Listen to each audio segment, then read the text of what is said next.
Pas à pas, Omar réapprend à marcher. Dans cette petite clinique à la frontière Turquie-Syrie, ils sont une poignée au regard du nombre incalculable de blessés. En 3 ans, le conflit aura fait déjà plus de 300 000 morts.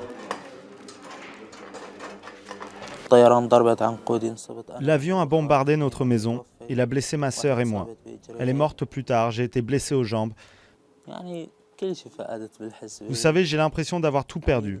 Je ne peux pas bouger. Cette clinique ne désemplit malheureusement pas. Depuis 1 an, elle a distribué des prothèses à 370 mutilés du conflit, qu'ils soient combattants ou civils. Ce qui vous affecte le plus, ce sont les enfants et les personnes âgées. Quand quelqu'un vient et qu'il n'a qu'1 an et qu'il a perdu sa jambe, c'est très dur. Ce n'est pas comme si c'était un jeune homme. À l'arrière de la clinique, c'est ici que les techniciens font les moules des prothèses.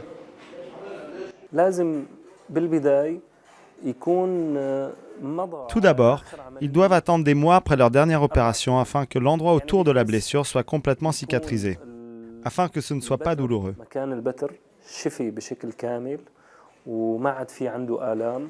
Abdelmoula est l'un des premiers clients de la clinique. Il est arrivé ici après que la voiture familiale ait été prise dans une fusillade. Il travaille maintenant ici. Pour les amputés, chaque tâche du quotidien reste difficile. Ces prothèses leur donnent un peu d'espoir. Il y a des patients qui viennent nous voir, qui ont perdu des membres et à qui on a donné des prothèses et qui commencent à marcher. Et ils vivent une vie normale, même mieux que moi. De l'autre côté de la frontière, la guerre s'enlise et certaines plaies seront difficiles à refermer.